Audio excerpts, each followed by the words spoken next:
Hello everyone, welcome to 3 Wide TV and welcome to beautiful upstate New York at Watkins Glen International Raceway. I'm Peter Short, and joining me in the booth here tonight for the Simbox Truck Series here in the National Sim Racing Association is none other than Drew Eisenman. And Drew, always great to be up here amongst the lakes in a very beautiful portion of the United States where we're going to see these trucks twist and turn left and right tonight. It's certainly different here for the Simbox Truck Series, our first road course of the season, and I kind of was expecting a little more stratification than what we're seeing in practice. We're seeing quite a few guys, basically the entire top 10, being pretty close to each other, and so I think that practice pace doesn't necessarily indicate race pace, but it looks to be pretty competitive up front. Yeah, absolutely. You can see right up at the top of your screen, Mitchell Adams in the number 49 machine, fastest so far, your reigning Simbox Truck Series champions. You see them all work their way through the bus stop, inner loop, which whatever you want to call it. There's been a lot of discussion this week of whether or not this is a 7-turn racetrack, an 11-turn racetrack, whatever the case. I like to call it an 11-turn racetrack because at least that's what makes sense in my mind. Some people call it 7, but whatever the case, great to be here in upstate New York, like we said. And of course, with only 3 races left to the Simbox Chase, Drew, definitely going to be very interesting to see which one of these drivers makes it in. Yeah, we've kind of seen the field start to separate themselves in points. I think looking at the top 10, it's going to take some efforts by Robert Dudley and Justin White to get up there, as well as Paul Bilson. We don't have a lot of time left, and these guys are going to really have to start making up ground here. I expect the 51 of Paul Bilson, your 13th place points runner right now, to be pretty competitive here. He's got a really big presence on the roadside here at NSRA, but not great looking practice form from that 51 truck. So he'll have to improve that in qualifying in the race to get up there and try to make up that ground. Yeah, you see those point standings there on your screen. Quite a lot of points to make up if you are Robert Dudley, Justin White, Bilson, Himmelman, Doucette, and Maurer to try and get your way into the top 10 in points. Only the top 10 make it to the Simbox Chase for the championship. But it's going to be great to see here tonight. Drew, we have some unique graphics that you're going to be seeing on the top of your screen. You'll be able to see what drivers have already made their way into the playoffs, what drivers haven't. And so you can keep an eye on your driver that you're going to be rooting for here tonight. And we already have a couple of people in the chat here tonight, including Tana Himmelman, the Windsor's rooting on S2R. And Drew, S2R have been on an absolute roll coming into here tonight. Yeah, they've been the superpower team thus far. You know, they would be the New England Patriots of the 2010s, basically. They have been nigh near unstoppable at many of these tracks. I think the only guy that's really been able to compete with them on pace has been that 49 truck of Mitchell Adams, last year's champion, who we, of course, see competing week in and week out, and is very quick here tonight. So we'll see if that S2R dominance continues its recent trend here, as again, this is, I mean, it's not a Talladega wild card, but it certainly is a completely different skill set that we're going to see here tonight as we're riding on board with the 14 of Jeff Price. It's certainly a totally different skill set than a lot of the tracks that we go to, because these trucks are so typically downforce dependent. They're typically pretty tight on the tight side, especially if you're using the stock iRacing setups like NSRA typically uses. So it's going to be a totally different type of deal for these guys, where it's not going to be about, saving your tires nearly as much. That certainly is important here on these longer runs, and what we expect to be at least minimal cautions, if not potentially caution-free here at Watkins Glen, as the manual cautions will be in play, but we'll see how that comes in. So tire saving is going to be, important, but it's really going to be who can get in that rhythm of finding their brake markers, being consistent with their turn-in points, and the things that make road racing so fun as a driver. Whoever can do that consistently, not quickest over one lap in qualifying or practice pace, but who can do that consistently over the course of this 60-lap race, that's who we're going to see in victory lane at the end of this. Yeah, absolutely. And folks, as we bring up the graphic there on the left-hand side of your screen here in qualifying, you'll see lots of colors here tonight. Drivers who are inside the top 10 currently, but have yet to clinch their ticket into the Simbox Chase, those drivers will be in orange here tonight, or that kind of yellow color.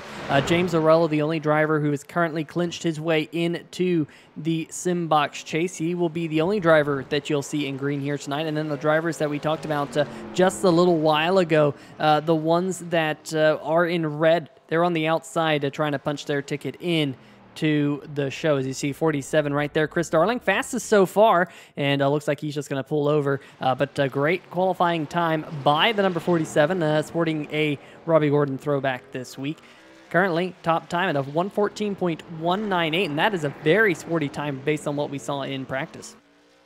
Yeah, I always think at these road courses, if you can match your practice time, you're doing a pretty good job. If you can improve at all, that's fantastic. We see Chris Darling up front improved by just over a tenth. Bill Edwards improved by over half a second. That is outstanding by that 50 truck. But here comes Mitchell Adams. Didn't have a great first lap. That second lap, though, just enough to pip Chris Darling by about actually exactly a half of a tenth of a second, as that 49 truck now takes the provisional pole. But we still have a ton of guys qualifying. And what you're probably going to see here, folks, is a pretty big disparity in qualifying times, because on these road courses, a 1X will absolutely annihilate your qualifying time, right?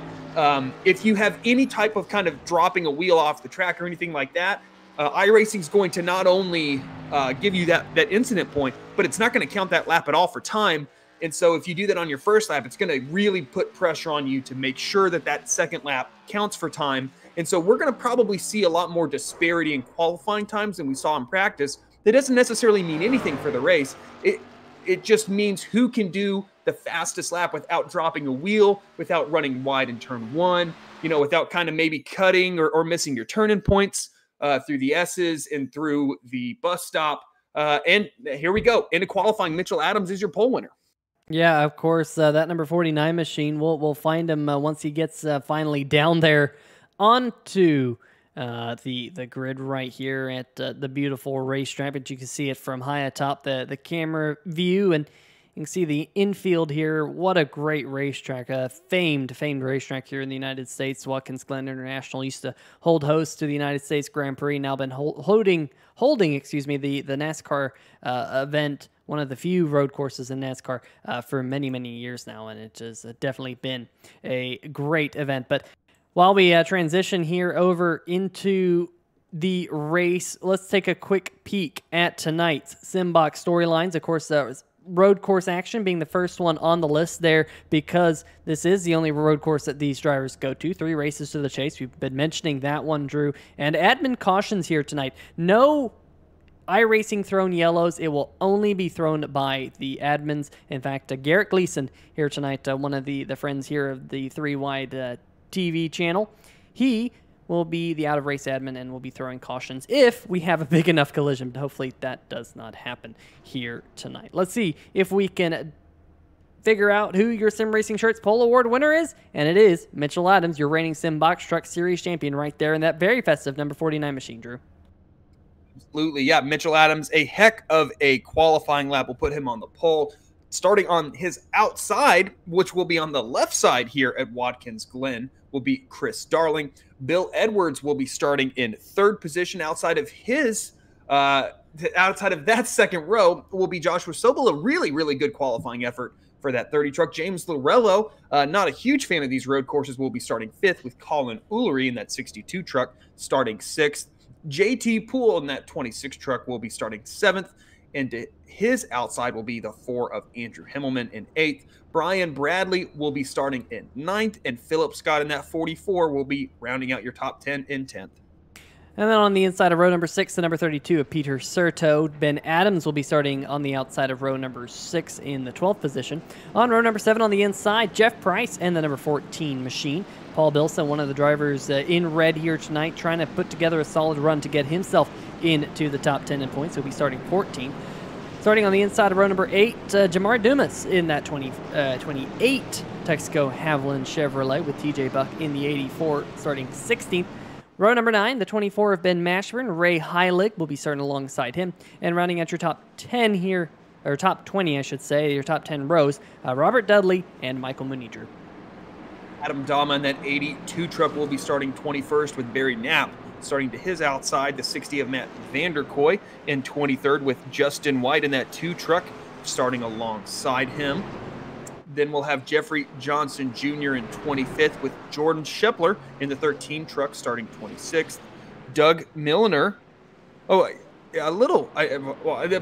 This is per my grid. I apologize if that's differentiating a little bit from our graphic. But then we'll have that 13 truck of Jordan Shepler, as previously mentioned, next to Doug Milliner. That 40 truck of Nicholas Bradley will be starting on 28th with Steven Doziak Jr. starting in 29th in that 05. And then Nathan Maurer, according to my screen, will be rounding out the field in 30th.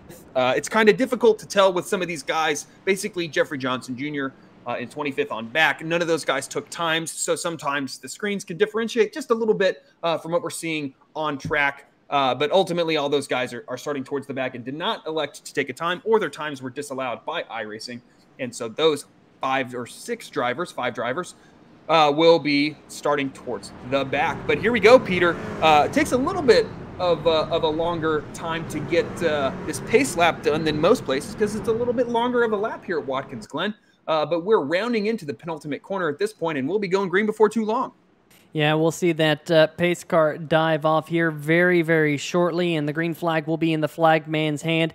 Getting ready for tonight's race. It's going to be a long one here tonight. Drew, a little bit of an endurance race. 60 laps around Watkins Glen International, and there's the green flag. The number 49 machine, Mitchell Adams, gets us underway as they race off into turn number 1. Oh, so critical to get a clean turn 1. I think if we're going to see a caution, it's going to be right here, but it won't be involving Mitchell Adams as he gets away from Chris Starling clean. Looking back throughout the pack, that's hard to look back there, but I think everyone's getting through there okay. Now, the next big challenge for these guys, the S's, right? An incident here can turn so big so quickly, but I'm not seeing anything yet. Guys are side by side through the S's. Such a big challenge. It's hard enough to get here through here side by or single file. Oh, we do. We got a truck into the wall, a couple trucks into the wall, and we will see no caution yet. But man, that 28 truck of Jamar Dumas, a ton of damage for him, and he is back onto the pits. Yeah, and I think that was also Paul Bilson who got wrapped up in that incident. Let's watch this one right there with TJ Buck. A little bit of wiggle and just got thrown into the fence, and poof, like that, disappeared, shot off to infinity.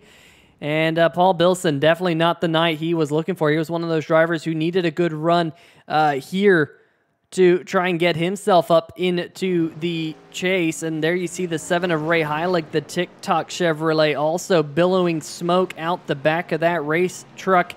Definitely not what he wanted to have here in the opening lap. Meanwhile, up at the front, Mitchell Adams has just checked out, folks. Already a 2-second lead over the number 47 of Chris Darling. That's what you see out back. Joshua Sobel has gotten himself up into 3rd. Great start here for Sobel in the number 30. Yeah, I mean, it's so hard to predict what guys are going to start excelling here. It's something that we haven't been able to see. And so it's kind of hard to know what guys are going to do. I definitely would have expected Mitchell Adams to be quick.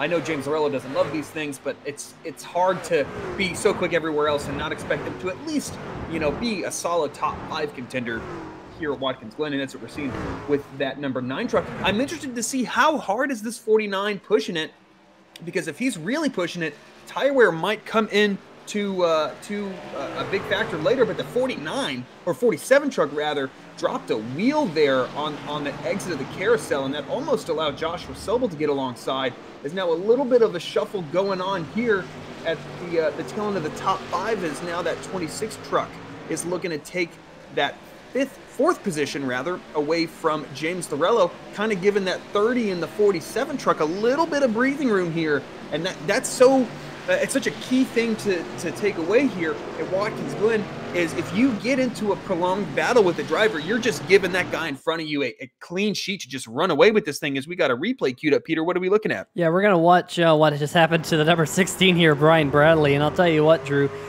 this has happened to me many, many times here at this racetrack. Watching coming out of the final corner right here, turn number 11, just gets a little bit sideways, gets into a little bit of a tank slapper. Great save out of that driver right there. Bradley going to live to fight another day in that race truck. He is right now being scored in the 10th position, right in front of the number 14 of Jeff Price, working his way, and right behind him is TJ Buck, Peter Serto as well back there. Meanwhile, back up towards the front, we do have that good battle really still raging on for the second position between the 47, 30, 26. Lorello's just dropped off the back of JT Poole just a little bit, but so far so good out of JT Poole. In fact, he's gained 3 positions from the start of the race in that 26 machine, so already trying to pick up a couple positions. Yeah, we're seeing a lot more competition here for second than anybody's able to give that 49 truck. Because, man, he is out to over a 4-second lead here on lap 4. That's incredible pace from Mitchell Adams. But we have a ton of competition here for second through fifth, as Chris Darling is just not able to get away, as JT Poole in that 26 truck really got up on the curb there through the S's, and that can be a fatal car placement, as he was able to luckily wrangle that thing back under control.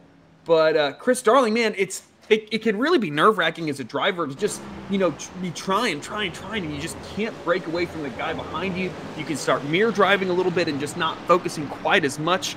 As now we're looking at this 50 truck, who was one of my kind of, not vocal, but I definitely thought that the 50 truck would be one of those guys to get up there and compete with Mitchell Adams and be one of those guys competing for the race win, but just not quite enough pace from that 50 truck, as he does look like that truck is not quite clean at this point, which is certainly not going to help his pace, Peter.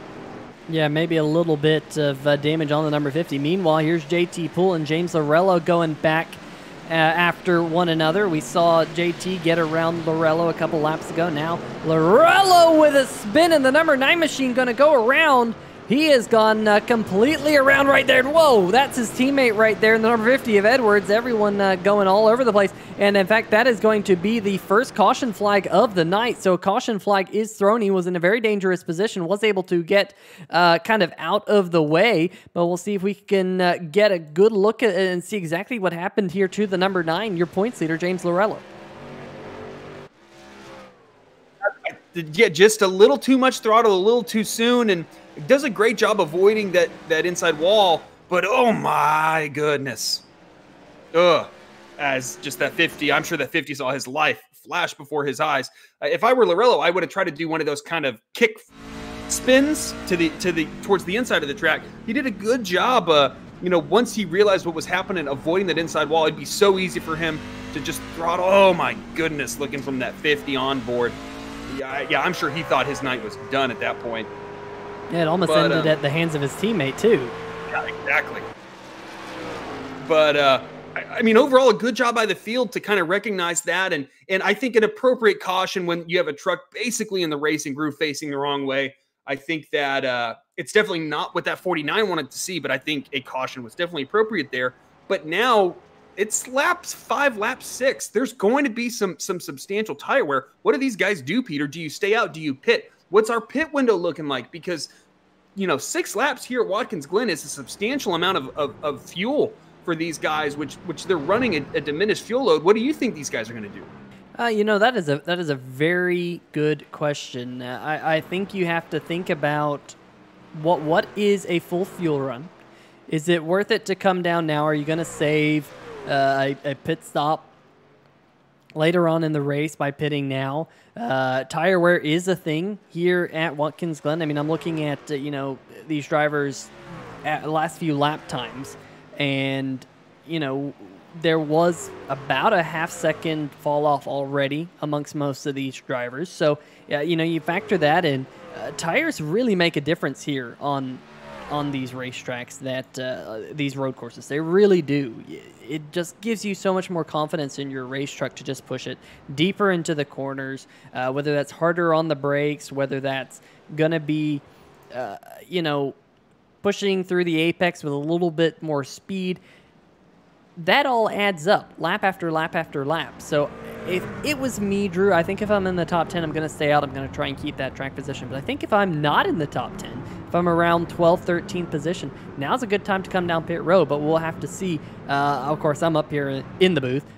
So, you know, don't take my word 100% at face value, but nonetheless, we'll have to wait and see exactly what's happening. It looks like your race leader, Mitchell Adams, says, you know what, I'm going to come down, get 4 fresh tires, and take on some fuel.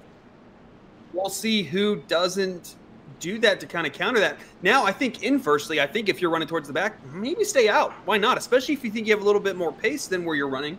That's what the 44 of Philip Scott decided to do, but I think he's going to be the only guy not to come down on pit road, as this could be a big, you know, game changer in the races. Oh, Chris Darling missed his pit stall just a little bit there.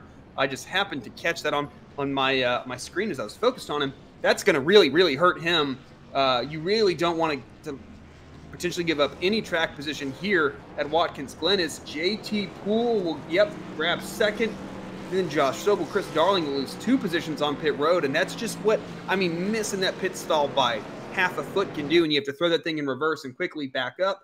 That's going to really hurt Chris Darling, as I don't think he was struggling to keep the guys behind him, but he certainly wasn't pulling away, and now that's going to make it more difficult to reestablish that track position, as that 47 is just going to be looking to get back up there. But how is this 44 going to fare up here? You know, what was this fuel strategy changed at all by this caution? I mean, they're only running, what, 65% fuel, and 5 laps here at Watkins Glen on that type of fuel load is, I mean, probably close to at least a third of a fuel run. You're not going to be able to do a ton of laps with that type of fuel. So it's going to be interesting to see what that 44 does. Maybe he's banking on another caution here, and then maybe he can kind of get a couple laps in, go down pit road, get a caution, and be right up front again, Peter. Yeah, you know, I don't think we're going to see all too many cautions. That one was just in a really bad spot. Really, turn 1 out of this entire racetrack, the one corner you don't really want to be turned around in is turn number 1. You and I know that, Drew. I know we've both had that experience because it is a blind corner. It's very late to see further down the road after you get around that corner. So if you're stopped there, you can have an accident like what we almost saw there between Bill Edwards and Lorello. Now, the big question is going to be James Lorello. He didn't lose a whole bunch of positions in that spin, but he's going to have to work his way back up through the field, and I think it's going to be really fun watching him do so right back there behind Michael Mooney. Mooney in the 88 machine having a little bit of connection issues there briefly, but this is going to be the 1-to-go signal, so it looks like we'll go back racing here next time by, and the Ford Mustang pace car lights are off. Gonna look over at the chat. We got Rich Sobel in the chat. Rich, great to have you back here on 3Y TV in the chat. I know I think it's been a while since we last saw you, and hope all is well with you. I know you had the hurricane to deal with a couple months back, and hopefully everything's all sorted out from that. Great to have you here in the chat tonight. Jason Freeman saying, keep it clean and get to the front doors. Of course, Steven Doziak in the 05 machine. Let's check on that 05 machine of Steven Doziak and figure out exactly where he is right now. Here we are on board with that 05. Got Total Nonstop Racing on the hood this week, currently running back there around the 20th position. Got a whole bunch of trucks in front of him here, Drew. Yeah, it certainly does. It's going to be interesting to see what turn 1 of these S's look like again, because this is the biggest kind of unknown with this race. You know, typically once you get going green here, you're just going to have single car deals, and like you mentioned, a caution's, I think, going to be exceedingly rare in those situations. It's going to take a guy, spinning in turn 1 or the S's, and then kind of coming back to rest in a really bad spot in order for a caution to be thrown. So for Mitchell Adams, he's not controlling this start. He's kind of at the whim of that 44 truck, who is on worn tires, and we know in iRacing worn tires can lead to tire spin and you know, complications from that on these restarts. So I think it's the first time this 49 truck hasn't been out front tonight, hasn't been in control. And what's that going to look like? He's going to want to clear that 44 as soon as he can, but it's not necessarily going to be up to him on at least the first corner or so. Yeah, definitely. It's going to be interesting to see exactly how that all works out. Also, getting word that the number 50 of Bill Edwards, he is now well back in the pack. We're going to have to see Bill Edwards charge up to the front before this is all said and done. Last week's race winner now at the back of the field. Green flag back in the flagman's hand, and there is the green flag, and looks like the 44 of Philip Scott going to get us back to green flag action. He did not pit under that caution flag. Now diving it deep down into turn number 1. Now he's got that track position. We saw Mitchell Adams be very, very fast, but now Philip Scott has that track position as they head up into the S's.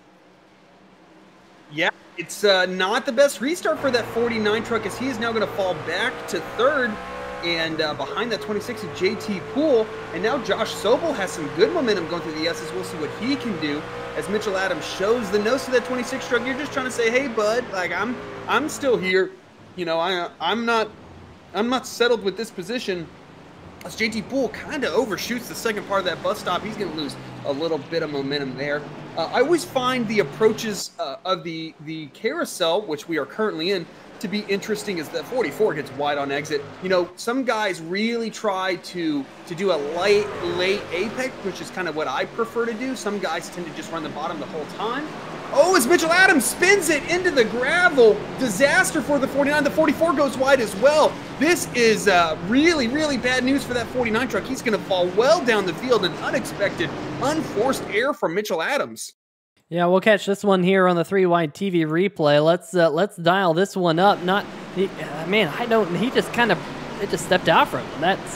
You don't see that very often, Drew. I don't know if he just locked up the tires there. Maybe he shifted down to the wrong gear. We'll see if we can get one more look at that, maybe from on board. Here he is, JT Poole right in front of him. Poole there on the left side, and Mitchell Adams goes a little bit deep into the corner, and all of a sudden it just says, nope, no grip. And there you see in front of him the 44 going off the racetrack. We'll get a quick peek of that, but that is not good for the man who started on the pole and led the first portion of the race. There's Philip Scott going adventuring, doing a little bit of rallycross action right there in turn number 10. You see Mitchell Adams trying to come back out into the racetrack. So the 44 of Philip Scott now dropped all the way down to the 10th position in all that madness, and back up at the front. It is now JT Poole who leads the race over Josh Sobel. Chris Darling now running in third, Colin O'Leary, and how about Andrew Himmelman, the number 4 truck, sitting there inside the top 5. A turn of events, as we kind of mentioned under the caution. It's one of those great unknowns that can really change the race, and I honestly didn't expect what happened. I didn't expect for that 49 truck to have an unforced error. I wonder if he dropped a rear tire in the grass, because I know I have done that here, where you're just trying to take as much of that entry as possible to really widen that corner and carry as much speed as you can. You can sometimes clip your rears on turning into that grass, and then, I mean, good luck from there. I think that Mitchell was darn near 45 degrees sideways going into that corner, and it's already a fairly tricky corner here at Watkins Glen. That second to last corner, that left-hander, it can like lure you into carrying more speed than you probably should be carrying.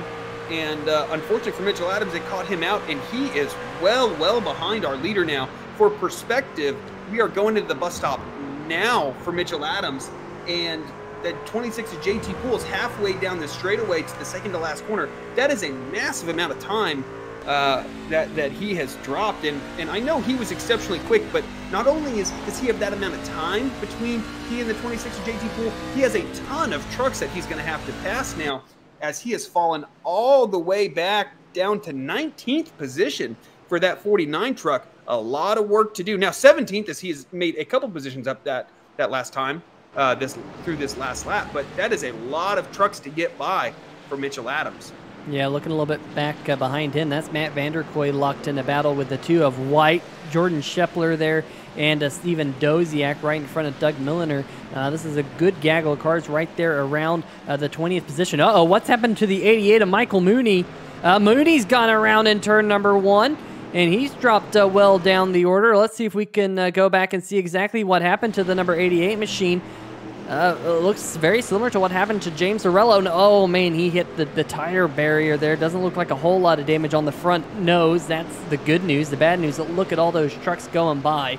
And Michael Mooney going to get back underway. There he is. But he's slid back to around that battle we were just watching. And right back behind him, there's the number 50 of Edwards. And remember, Edwards had that off-track excursion, Drew, when he was avoiding his teammate Lorello. And I'm wondering if he got some more damage from that. Tried to get it fixed on pit road, but it definitely doesn't seem like, as he does make the move here on Michael Mooney. But that number 50 mired well down in the pack. Yeah, I mean, he's still behind Mitchell Adams, who, I mean, had a darn near, like, actual crash. So that's certainly not what you want to see. I think the right move, I don't know. It's really hard to tell, should you get the damage fixed or not. You can't always tell how much pace you're sacrificing. Especially at these road courses, sometimes it's not worth it at all. Now, as we're looking at Mitchell Adams, who is now up to 13th position, another guy spun into turn 1, and a second crash. That would not surprise me if we see a caution, as that truck is, I think, smoking. That 5 of Ben Adams, the 24 of Mashburn here. Man, a little bit of chaos. We need to call turn 1 chaos corner here, Peter, because a ton of guys are having problems as the 24 is still stuck down there. Yeah, finally trying to get around. Looks like he's finally able to do so. Let's see if we can go back and see how this all went down. Seems like all by himself. Ben Mashburn right here. Very similar to what we saw just about a lap ago. Gets on the power a little bit too soon. Goes around. Now, where's the number 5 machine? There's the number 5. And I think Adams was having the same issue. Got on the power a little bit too soon, too much beans, and just unfortunately there was another car there at the same time. Here we go on board with the number 5. There's Mitchell Adams in front of him, who was running 13th at the time. There's a 24. Yeah, you can see the 5 just kind of loses it by himself and ends up making contact. Hopefully not too much damage on the number 5, and hopefully he can get that thing pointed back in the right direction. Meanwhile, back at the front, while we've been watching all that craziness happen back there, JT Poole here going into the inner loop. Doing a good job here, hitting his apexes. Man, I'll tell you what, Drew, out of all of the road courses that I know of, hitting the inner loop at Watkins Glen is just so satisfying as a sim racer. When you just nail it and you carry all the speed and you feel those tires grip to get the car turned back left and then turn back right to go straight, it's just fun. JT Poole doing a little sideways there. He's certainly not kind of chilling here in the lead, as Josh Sobel doing a really good job keeping him humble. That's I feel like something we need to highlight is how well that 30 truck is doing in maintaining his position.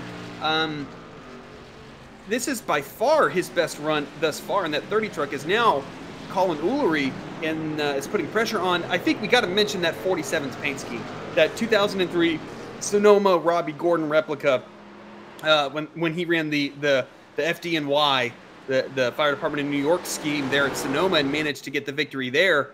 Robbie Gordon, maybe one of the most more controversial personalities in NASCAR, certainly was a heck of a road course racer, and I know that 47 truck, Chris Darling, is going to be wanting to replicate those results of over 17 years ago at Sonoma, when he managed to controversially take that win due to the gentleman's agreement, racing back to yellow stuff back then, in what I would argue the glory days of NASCAR. But a great run for Chris Darling. But yeah, again, Josh Sobel, we'll focus on James Arello. You know, despite that spin, he's only one position down on where he started, Peter. That's a really good recovery for that 9 truck. Yeah, well, he got that thing righted back in the right direction pretty quick, and he dropped down to 10th. He's picked up a couple spots. Of course, some of the other drivers inside the top 10 over the last 5 laps or so have been having trouble. So that's where you find Lorello right now in that number 9 machine. Meanwhile, what about your pole sitter, the number 49, and Mitchell Adams? He's also made a very good recovery after going off into the kitty litter in turn number 10. There he is, currently running just outside the top 10 in the 11th spot, about 3 seconds behind the number 14 of Jeff Price. And currently right now, that 49 is the fastest truck out there on the racetrack. So he finds himself here, Drew, 18 seconds behind the lead, but 45 laps to get up to the front. Perhaps he can do it, folks. Make sure you stay tuned in here on 3Wide TV to find out. Meanwhile, speaking of the chat, Stay Tuned Sports tuning in. Jason Bean rooting on Andrew Himmelman. Tana Himmelman rooting on as well. Rich Sobel and Kelsey Jalowski saying ditto to Peter Serto's comment, wishing both you and I a Merry Christmas there, Drew. So big shout out to them. Thank you guys. You know, same to you and your family. Hopefully you can enjoy this this period, you know, with everything going on in the world, and you know, enjoy the time. And I gotta say, Drew, this is going to be our last race for a little bit here in the Simbox Truck Series, because we do have not only a Christmas break, but we also have a New Year's break the week after. So you guys will have to say goodbye to us as Mitchell Adams gets really sideways coming out of turn number 11. You guys are going to have to say goodbye to us until 2021, but we're all hoping for a good 2021 up here in the 3Wide TV booth. But Drew, yeah, Mitchell Adams here continuing to close in. Man, he's really hustling that truck around the racetrack right now because he has a lot of ground to catch up.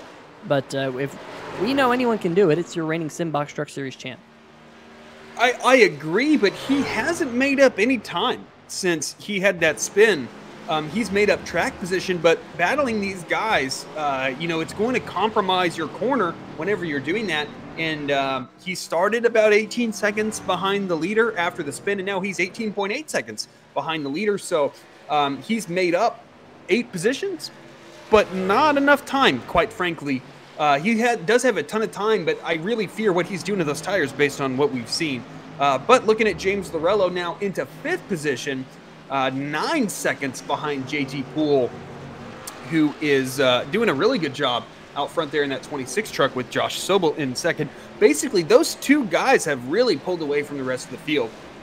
You know, the 26 and the 30 truck are a good 5.5 seconds, if not a little bit more than that, in front of the 47 of Chris Darling, who's right there with Colin Ullery. And then kind of back from there, about a second and a half between drivers for the most part, which is what we see here at road courses.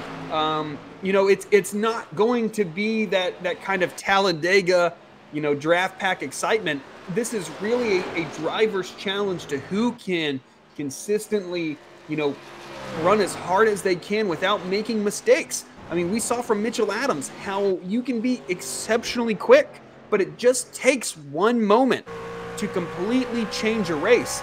And now Mitchell Adams was a 1/10 of a second quicker than JT Poole that last time by. That is not going to cut it for that 49 truck if he wants to get back up there and win this race. Now looking on board with Josh Sobel, he has stayed really, really consistently 1.6, 1.7 seconds behind JT Poole, give or take about a 1/10 every lap. We'll see this time by 1.773 the lap before, 1.872, so lost about a 1/10 that time by. We've seen the 30 of Josh Sobel struggle a little bit over longer runs throughout the year. It's a totally different challenge at road courses. I know I definitely tend to struggle on ovals, saving that right front over long runs, versus the road courses I don't tend to struggle nearly as much saving tires. So we'll see if that applies. That might have just, you know, it just takes a little mistake to lose a 1/10 of a second here at Watkins Glen, especially in these trucks which don't have a ton of power. Good job through that, through the bus stop. Yeah, what you really want to do through that bus stop is exactly what that 30 did. You want to keep it really, really tight on that first kind of left-hander part to into that second left-hander, you want to keep it really, really tight to the grass and kind of almost clip the grass in that second part of the left-hander to cut it back right and then set yourself up for the carousel. A really good line for that 30 truck, as these two out front are doing a fantastic job, as JT Poole's almost 8 seconds clear of Chris Darling in third at this point. So it is really coming down to between these two guys, unless we see a dramatic shakeup, which the further we get into this green flag run, I think the less likely it is that we're going to see a caution, which is really what that 49 is going to need to, I think, get back into this thing. Yeah, you know, I got to say, that 49 last time by, he was a half second faster than the man we ride on board with here right now. But, you know, like you said, Drew, you have to keep that up. You have to do that lap after lap after lap. And if he can be a half second faster for every lap for the remainder of the race, he's only going to catch up 20 seconds. So, you know, that would get him within striking range with just a few laps to go. So I think you're right. I think Mitchell Adams will need a little bit of fortuitous luck if he's going to get up to the front once again. Now, he is going to walk away with a good finish nonetheless. He is closing in on the 44 of Philip Scott and Peter Serto, who are the next two trucks in front of him. But whoa, big slide there out the back of the number 30 of Sobel. Good job to rein it in. We've actually seen Sobel close in a little bit on JT Poole here over the last 2 or 3 laps. That is boding well for the battle for the race lead here as these tires wear off just a little bit. And of course, we mentioned tire wear here, Drew. Fastest lap here tonight so far, a 1 minute 14.5. Mitchell Adams' fastest truck last time by a 1:16.3, so about almost 2 seconds fall off here, and it has been about 13, 14 laps since these trucks were last on pit road, with the exception of Philip Scott, who has yet to come down pit road in the number 44 machine. In fact, as I say that, we're just getting word that the number 44 machine is on pit road. Yeah, I'm wondering what you can do fuel mileage-wise. If you can make it 20 laps, which, I don't know, that seems like a stretch given the fuel tanks, then I think your pit window is open for these guys. In the 44, he's in, I mean, relatively good position. I think it was a net positive to stay out under that caution. But it's going to be interesting to see, because I think there's a lot more options for these guys to maybe take an early stop. Like, I think what would really benefit Mitchell Adams would be to take an early stop and, you know, try to gain some short pit time, because the fall off is absolutely huge here tonight, as we've seen in these trucks all year long. About 2 seconds over the course of a run, but it's going to be contingent on what is the pit window like, and it can vary so much of these road courses based on if guys are short shifting, if guys are kind of letting off early going into braking zones, if guys are waiting to pick up the gas. You can really save a ton of fuel here at these road courses, and it can really change the outcome of these races, especially when you kind of have a caution flag thrown when it was, which I think is going to be kind of on the edge of that. I really want to see when these guys start to pit, because then we'll get a really good grasp on what this fuel strategy is looking like. Because right now, quite frankly, we're kind of just throwing darts in the dark here, just kind of trying to anticipate what that 65% is going to look like. But as these guys lap slower and slower and slower and struggle to get back to the gas and don't get to as high as RPMs on the straightaways, they're saving more and more gas and just extending that fuel window. So time will tell, but it could play a major factor as a Mitchell Adams update. He closed to like what, 17, just under 18 seconds behind JT Poole. He's back up to 18 and a half seconds behind JT Poole. I think that 49 truck's starting to struggle with tires, Peter. So this is really hurting his chances. Yeah, up at the top of the screen, Ben Mashburn and Ben Adams, both of those trucks in the garage. Not sure if they're going to call it a night or whether or not they'll be able to get them fixed up and get back out there on the racetrack. We're focusing right now on Josh Sobel. Sobel almost got to within a second of JT Poole. Now it's back up to about 1.5 seconds. So up at the front, it just kind of accordions a little bit. Drew kind of expands and then, you know, comes back and so on and so forth. But great run out of both of these top two drivers, the 26 and the number 30 here in the early going here at the beautiful upstate New York, Watkins Glen International. one of the best road courses in all the world, especially with the stock cars. A lot of fun to drive, as you see Adam Dama there in the number 82. I believe he's already 1 lap down. He's going to be now going 2 laps down in that race truck. You see JT Poole and Josh Sobel just slipping on by. Sobel now up to an 8.5-second advantage over Chris Darling in third. That's pretty darn big. Colin Ullery about a half-second back, and then about 2 seconds back to the number 4 of Andrew Himmelman. TJ Buck and the 49 of Adams now up to 7th. Of course, with the 44 just pitting, that's what's gotten him into that position. But now we see, was that who was it that was coming down pit road, Drew? Yeah. I think it was the 05. Yes, it's the 05 there. Steven Doziak might have missed his pit box a little bit, as you see the 5 of Adams and the 7 of Heilig continuing to billow smoke out of that TikTok Chevrolet. But, you know, maybe this is what you were mentioning, that this is going to be basically in the window to go the rest of the distance, so why not come down early and get the fresh tires on? It certainly might be. I wish I had taken... I wish I had enough time today to take the time to do a full fuel run. It's never fun moving, which is what I'm dealing with, because normally I would try to do that, especially at these road courses where that information is so critical. But it's seeing some guys start to cycle down. I mean, every lap we go is going to be closer to that one-stop window, which I think these guys are going to be looking to get to. I think if you definitely get to lap 30, I can't imagine these guys can't do 15 laps on a fuel run. I really think the guy to watch is going to be that 49 truck. I think he's going to be the guy that's probably going to be one of the first guys on pit road, because he doesn't have nearly as much to lose and a lot to gain by undercutting that 26 truck and the guys in front of him and trying to gain that track position, kind of like what F1 does a lot of the time, by short pitting and then trying to undercut the guys around them, get a little bit of clear track and fresh tires, and try to make that work for them, especially with this fall off. We're seeing guys lap in the high 16s and low 17s at this point, which is a substantial fall off. For perspective, the fastest lap, as previously mentioned, was a mid-14. So these guys are at least 2 seconds off of the fastest lap. As here we go, Mitchell Adams on pit road. This is the indicator.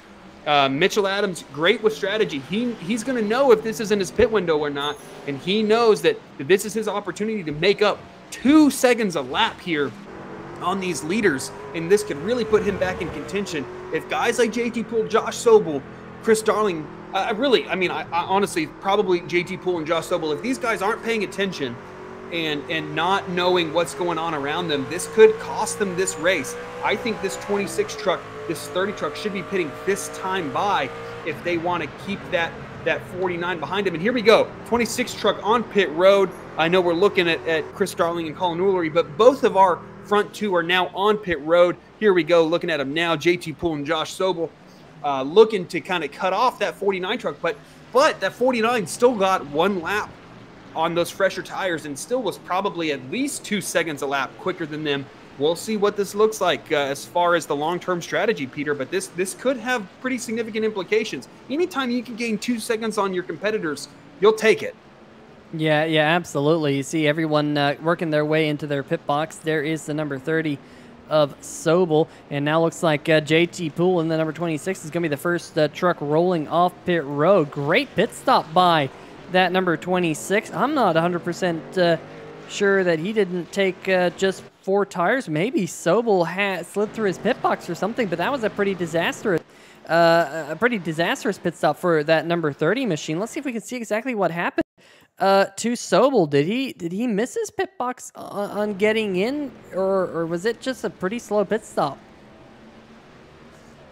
It looks like he hit his marks there, Drew, but you know, he was about a second behind the race leader, and now he finds himself about 5 seconds behind JT Poole.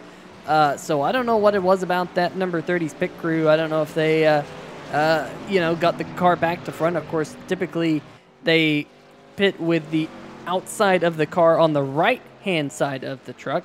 But here, of course, the pit road is backwards to most pit roads. In fact, basically every single pit road I think NASCAR goes to.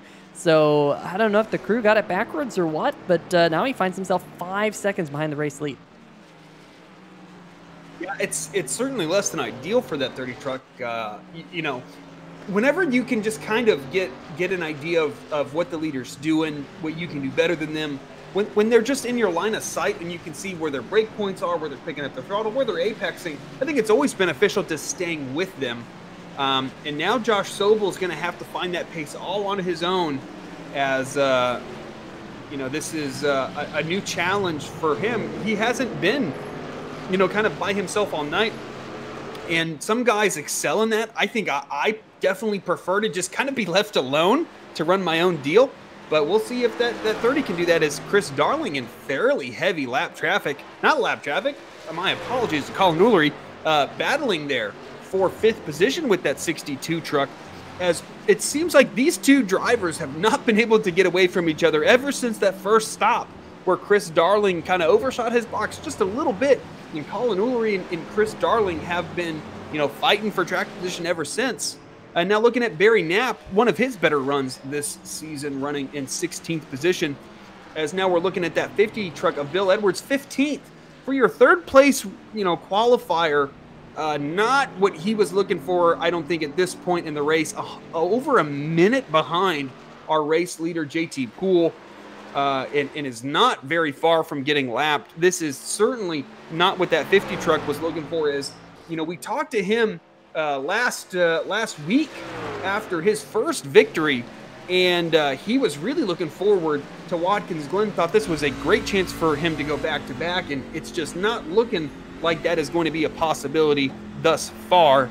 Now looking on board with that 4 truck of Andrew Himmelman running 9th. He is, you know, a solid run for this 4 truck who has both, you know, unfortunately made a few errors this season, but a lot of the times has been in situations not of his own doing that have really compromised his abilities to finish where he was running in these races. You know, a solid top 10 at Watkins Glen is nothing to be ashamed of, about 19.5 seconds behind our leader. But ultimately, I mean, the distance, if you finish second by 20 seconds, it doesn't matter. You still finish second. If you get a top 10 20 seconds behind the leader, it doesn't matter. You still get a top 10.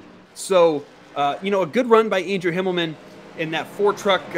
You know, I certainly have my own collegiate allegiances, I guess. But a cool looking Auburn. I believe it's Auburn University. I know people are picky about that. Either the University of Auburn or Auburn University number 4 truck. Good looking scheme on him, as he is battling the 32 of Peter Certo, who gets really sideways coming out of our final corner, and a great run down the front stretch by Andrew Himmelman, and he'll be looking to take that spot going into turn 1, as the 32 is going to outbrake him just a little bit. Will the 32 be able to keep it down there? Yes, he will. Great job by Peter Certo of holding that 4 truck off. Yeah, wow, he was able to just barely hold him off. Like you said there, Drew, I was thinking that maybe Himmelman might do the over-under and come back at him towards turn number 2, but was unable to find the grip in the rear tires. Now he's going to have a run at him here going into the bus stops. Probably the best passing opportunity on this entire racetrack. Late on the brakes for the number 4. Peter Certo gets a little bit squirrely, but look at Certo holding him off once again. That is absolute fantastic defense from that 32.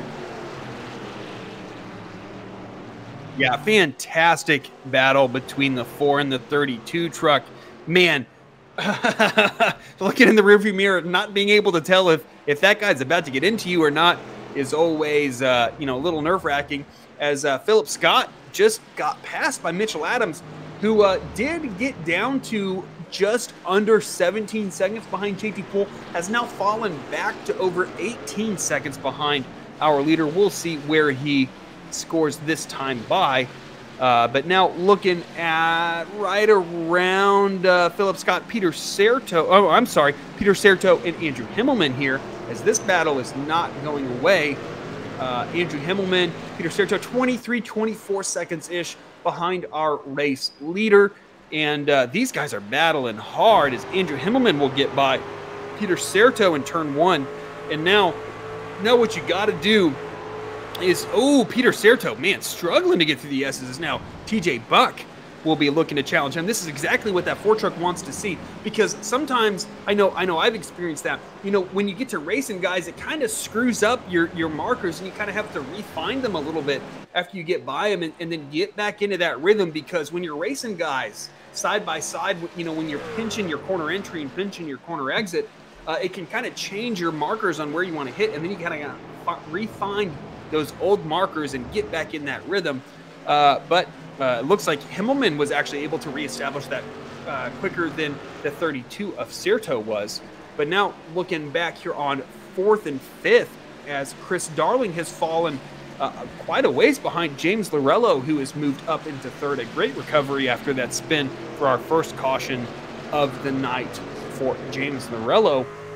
Chris Darling and Colin Ulrich, as we've said, can't get away from each other at this point. And you know, we've all had those races where you just can't get rid of that guy next to you that you've been fighting with all night. And it just seems like you always find each other, and you just, your elbows out trying to get away from him or chase him down.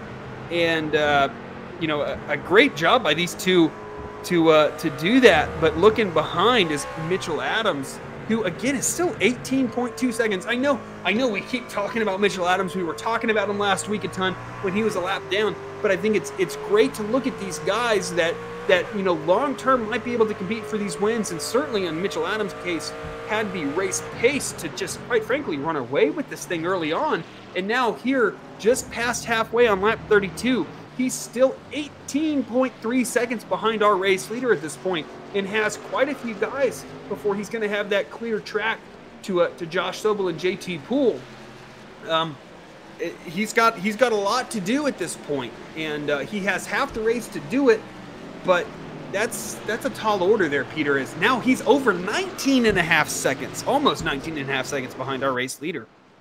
Yeah, JT Poole, fastest truck out there on the racetrack last time by about 0.2 of a second faster than your second fastest truck, which was Joshua Sobel running in second.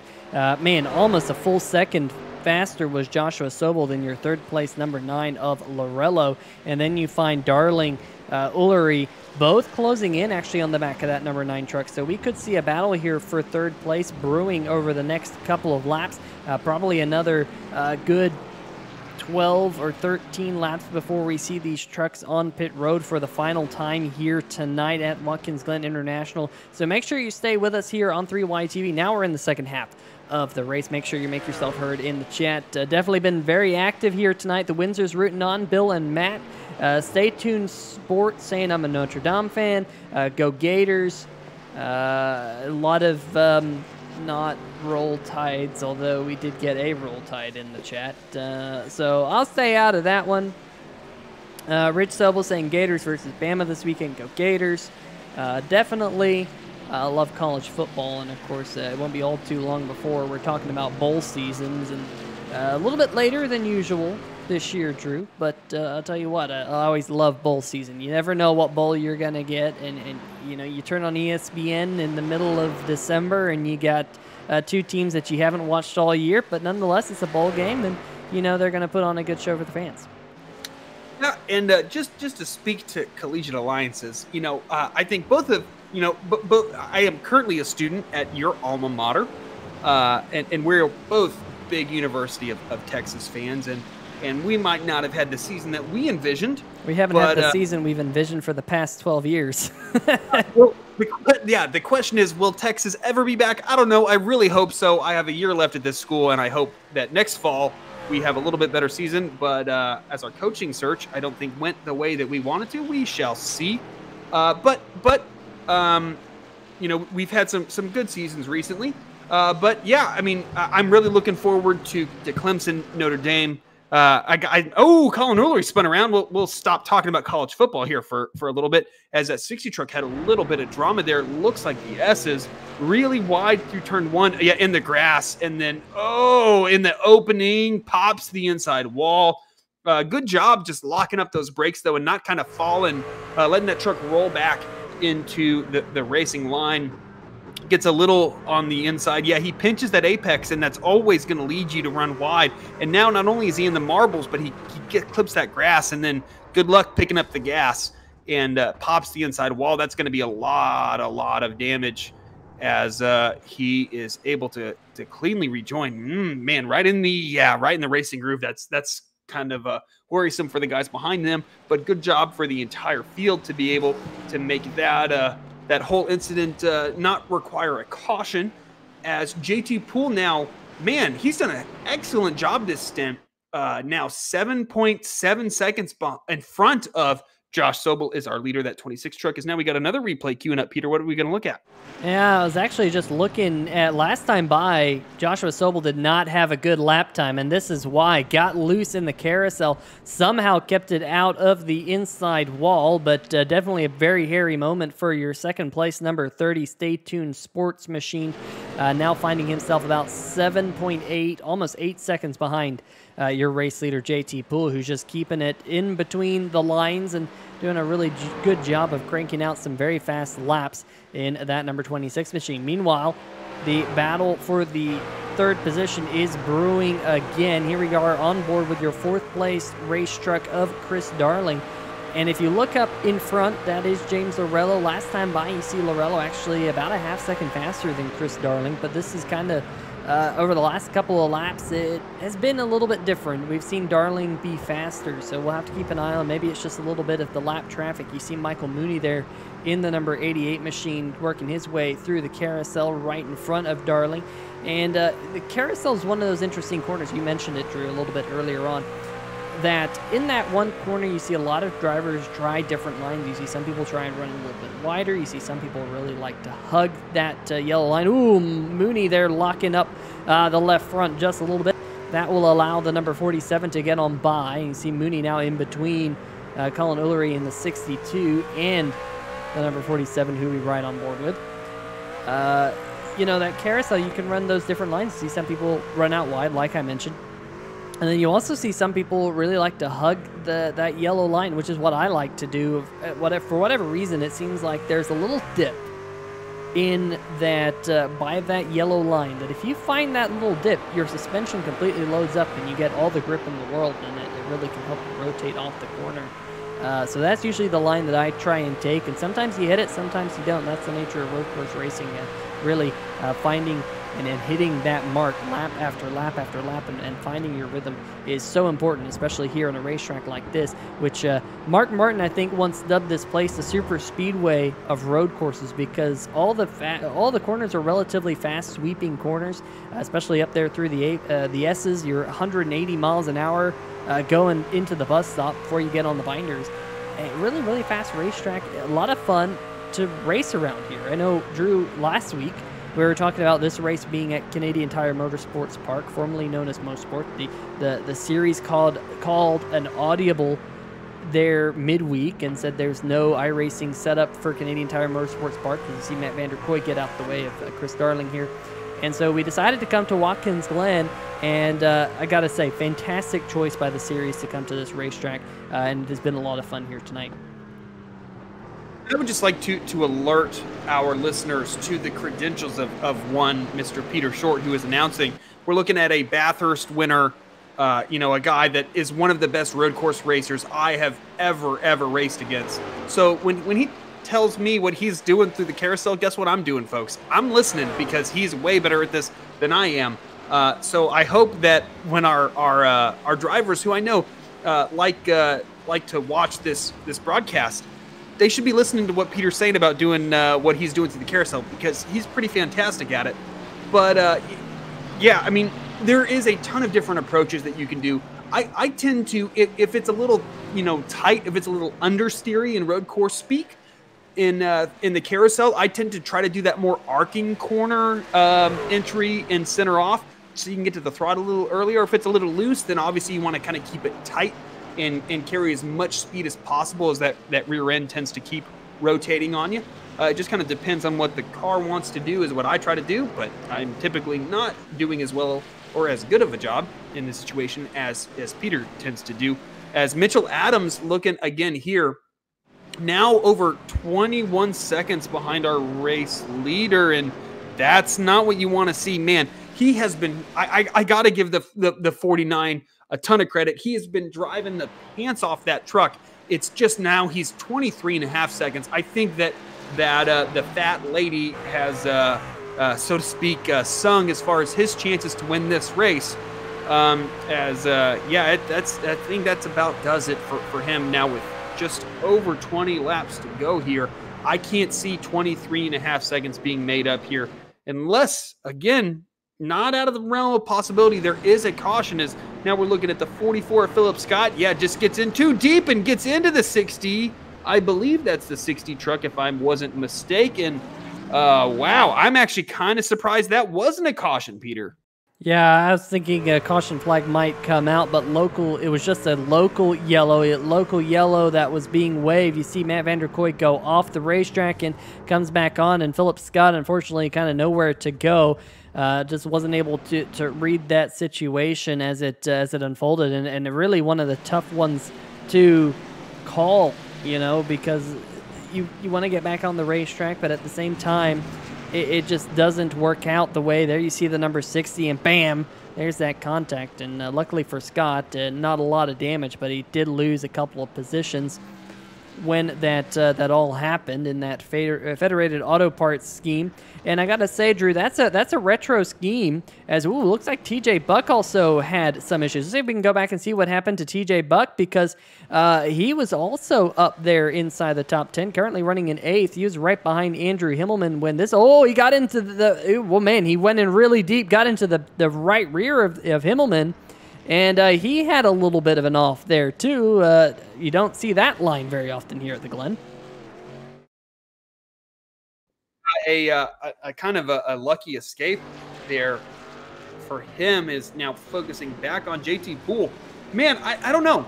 I don't want to say that I didn't expect anything out of anybody, but the 26 and the 30, I just, quite frankly, I didn't expect those guys to be out front. I've done a couple road course races with NSRA, both on their Wednesday series and in their roadside. And I guess JT was actually pretty quick in the Wednesday race I did here at Watkins Glen, which had a fairly controversial finish that is kind of irrelevant at this point.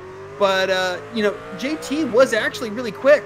And I guess I should have expected that 26 truck to be a little quicker, but wow, that truck's out of the groove. I couldn't quite tell who that was as Chris Darling went around him. Now we're queuing up a replay for you guys to see just what happened there. Is that Adam Dama? No, that's the 16 truck there. I'm sorry. I shouldn't laugh. But a truck got a little loose and into the grass there and then popped the inside wall. I couldn't tell who that was, Peter, but that is the end of that driver's night regardless, as the 2 now runs wide through turn 1. And, man, a ton of these drivers. Oh, huge hit for the 2. Oh, there we go. Now we saw what happened. Wow.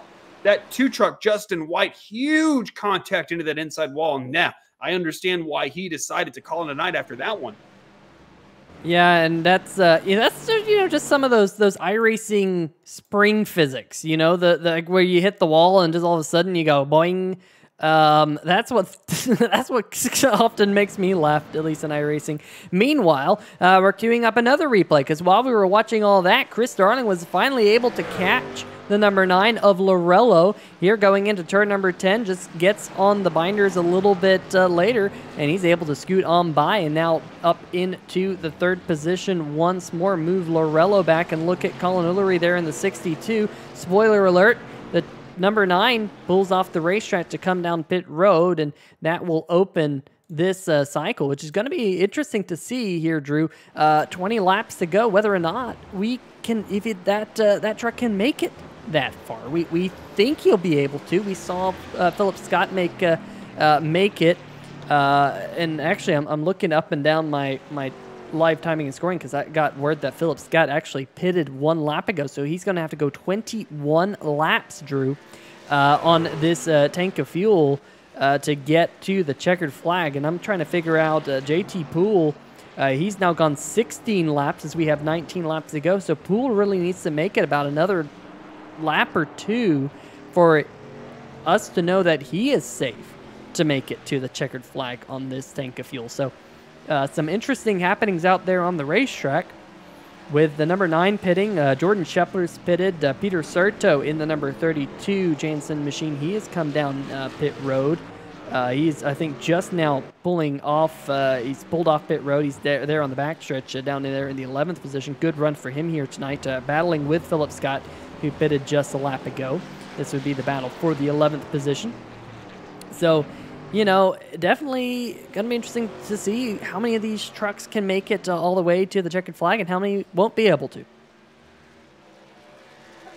Yeah, sorry, I was just watching this 26 truck just about lose it coming out of the S on these worn tires. Yeah, we are seeing fully a cycle on the pit road, as I think these guys think they can make it on one more stop. The 26 is a little bit more leeway, so to speak, in pitting, as now we're queuing up a replay. Yeah, it was an interaction with lap traffic that kind of drove that 26 truck to do that. But now looking on board with Josh Sobel through the bus stop.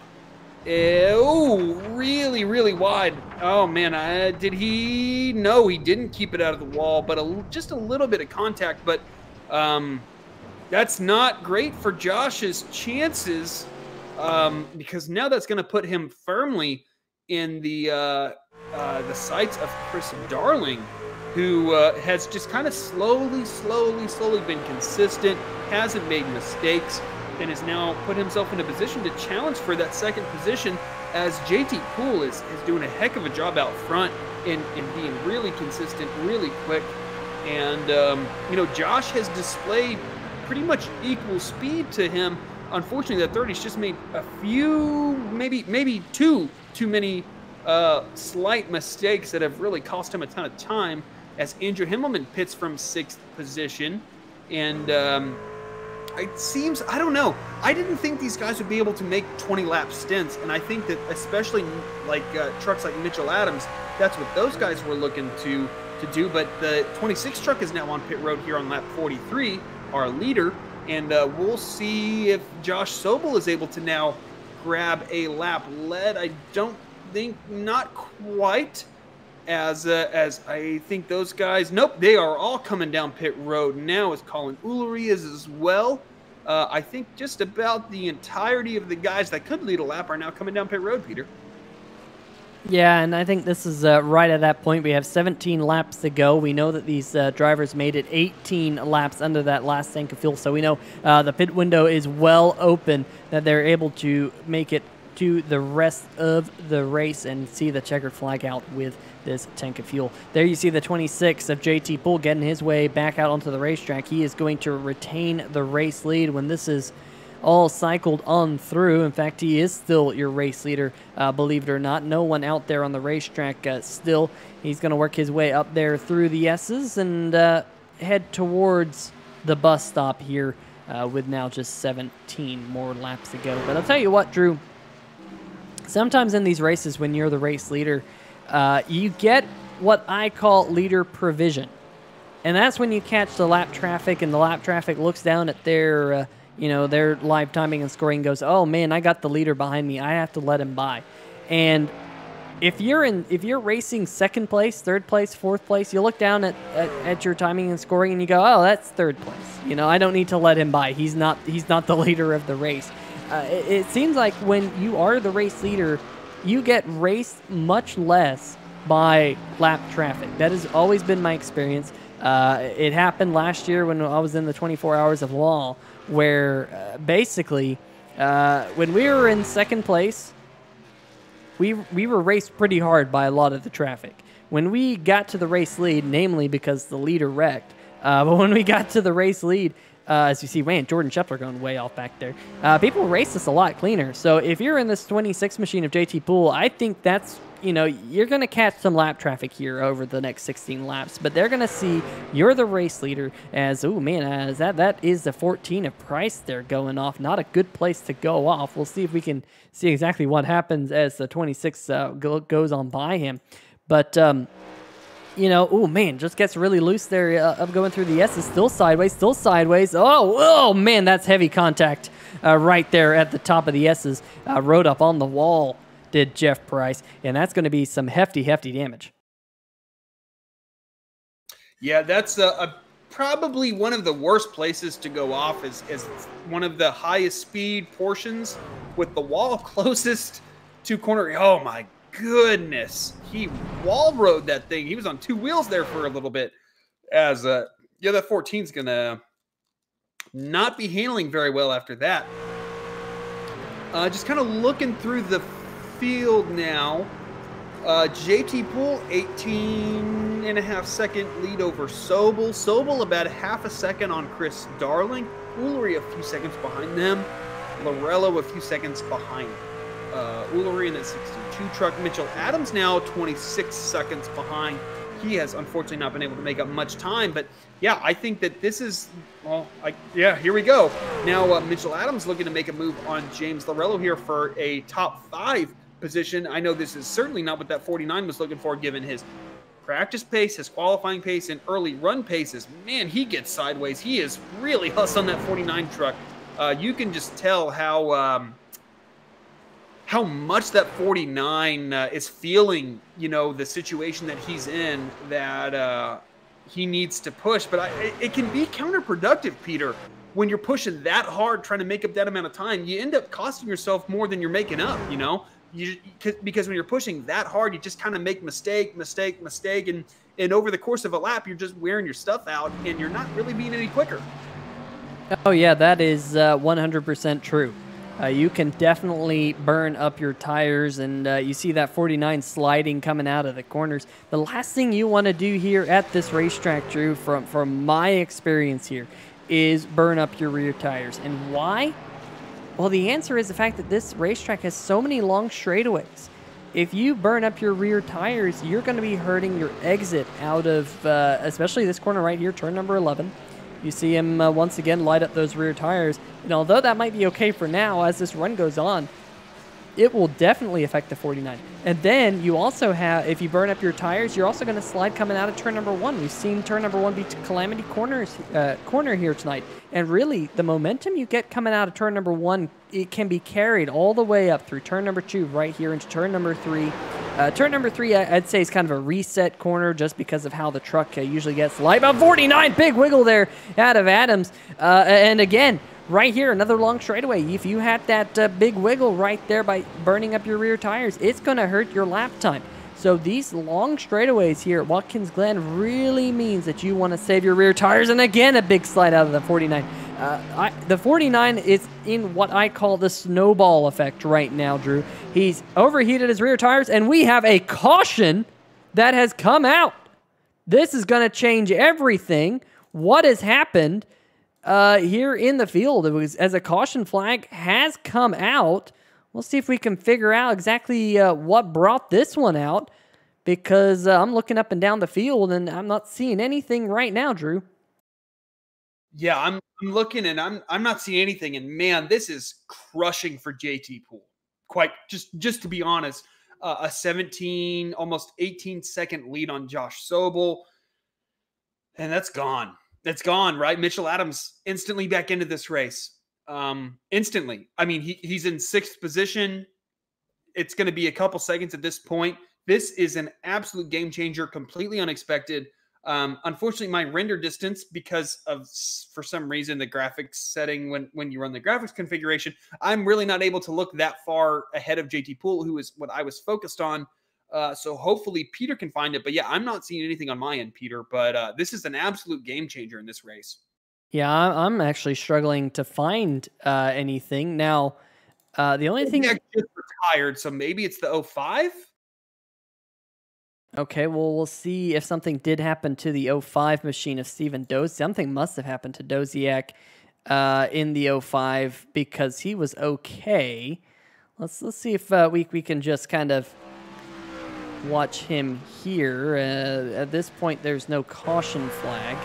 He's running down the backstretch. This is not long before the yellow flag did come out here, folks. Watch the yellow light poles around the racetrack here as he works his way coming out of turn number 10. This is turn number 11. Still no caution at this point. And boink. And comes back on the racetrack. And oh my goodness, that is definitely the reason for the yellow. Was that the number 14 of Jeff Price there? I think it was. And with a car stopped there in the middle of the racetrack, taking a little while to get off the racetrack, that is obviously the reason for the yellow flag to come out. Here we go, on board with the number 14 of Jeff Price. There, oh, it was Adam Dama, I think, in the 82 who ran into the 05 of Doziak. But Doziak, they're going for an absolute ride in that 05 Total Nonstop Racing machine. Yeah, looking at Adam Dama's perspective, man, I mean, how many times have we seen this at Watkins Glen where guys kind of bounce off that inside barrier and it throws them right into traffic? What is the early COT era? Jeff Burton, Jeff Gordon, I think it was Ryan Newman, if I'm not mistaken, in that huge wreck coming out of the carousel. That's what this kind of reminds me of, and. Yeah, that was, I mean, luckily the field wasn't kind of more compacted. Had they been on a restart, that would have been a massive incident. But, man, we got, what, about 10, 12 laps here to go, so we'll probably have 10. I imagine it'll be 1 to go this time by. We'll have 10 laps to go on this restart. It's, man, I don't really know what to expect. The 26 has been so consistent. But the 49 has to be licking his lips at this point. My apologies, got some hiccups going. The 49 has to be looking at this race being like, oh my goodness, I now have an opportunity that I can't. He must have not expected. I'm sure, you know, I mean, probably me more than you have felt like you've thrown away races, and then all of a sudden you get this reprieve where you're like, oh my goodness, now I have this opportunity to get up there, battle for the win, as we got a replay queuing up for you guys watching right now as Mitchell Adams comes down on pit road. Oh, never mind. I believe this is live. Is it, Peter? No, this is a replay of everyone coming down pit road. Just to say, everyone did come down pit road, led by that number 26 of JT Poole. He got into his pit box. There's Sobel going into his box. The 47 of Darling. There's Mitchell Adams, and the 49. Remember, Mitchell Adams has that first pit stall, which was a pretty big advantage here, because as you will see here, Drew, as the 26 machine, the truck is dropped off the jacks, he's the first one out. Then there's a battle for the next truck off pit road. That goes to Darling, the 30 of Sobel. And how about Mitchell Adams? He actually gained a couple of positions under that pit stop to get himself up to 4th. And then Lorello right there in 5th, and behind them, Colin Lurie in 6th. Meanwhile, we're going to jump back live, because up at the front of the field, folks, it's looking like the pace car lights are off, and we're going to have a 10-lap shootout here at the Glen. Currently being scored with the 13 trucks on the lead lap. Michael Mooney, Robert Dudley getting their lap back, and not 100% sure if they are truly your Brookstone Animal Hospital Lucky Dog Award winner, but whether or not they take the waiver round or not, got to give a huge shout out to Brookstone Animal Hospital, located in the greater Atlanta, Georgia area. Weren't expecting to give one away tonight, but definitely kind of great to be able to put their graphic up here on the screen, give them a shout out, and get some more trucks back on the lead lap for a 10-lap shootout. It's going to be fun. An outstanding job by the 44 truck. We saw him take that risk early on in this race by staying out. Didn't really work out the way he wanted to, but hey, again, we're talking about new leases on life in the 49 truck. Hey, that 44 truck does as well, as the lights are out on our pace car, and kind of as predicted, with 10 laps to go here, man, that 49 is what, starting in 4th, 6th position? It's kind of hard to tell right now, but it's starting 2nd, 3rd row right here, in an excellent position. Man, I'm excited to see just as much as the viewers are into what's going to happen here, as yeah, he's going to be starting in 4th position here. Man, it's all for him, but he is starting in the lane that the leader's not starting in, and we're going to see here as the pace car now is about to pull off, exiting that final corner with JT Poole, our leader, bringing them down this front stretch. And here we go. A great restart for that 26 truck as he is pulling into that outside lane there. And what is Mitchell Adams going to be able to do? What is this turn one going to look like? Because quite frankly, this is potentially where drama could happen.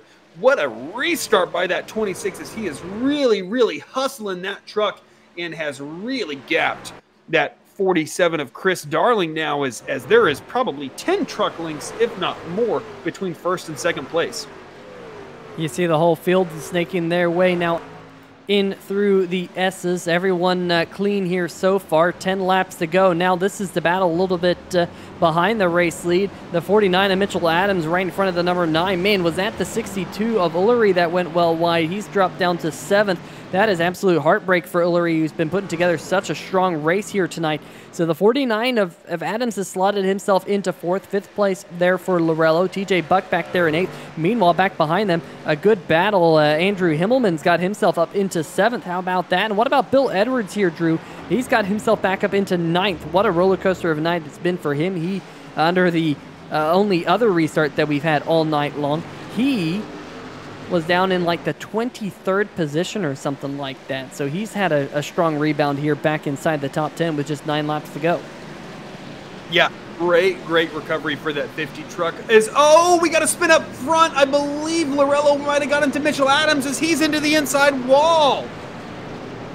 And that is absolute heartbreak. All that hard work for the number 49 machine here tonight to get back up towards the front. Let's see exactly what happened here. You see, oh man, Lorello carrying a ton of speed, just barely nudged the rear tailgate of that 49, just enough to send him spinning into the inside wall. We'll get another look at that one from the number 9 machine. I'm not 100% sure if Lorello there just was unable to get on the brakes. I mean, he came from way back. Here we go. Let's watch this replay here, Drew. Just so far back, late on the brakes. I don't know if he was going to make that corner or not. Just a tiny nudge, just enough to send the 49 around, and that is going to be a heartbreak for the 49 of Adams. Yeah, I tend to have my sounds turned down for the broadcast, so the viewers don't kind of hear echoes.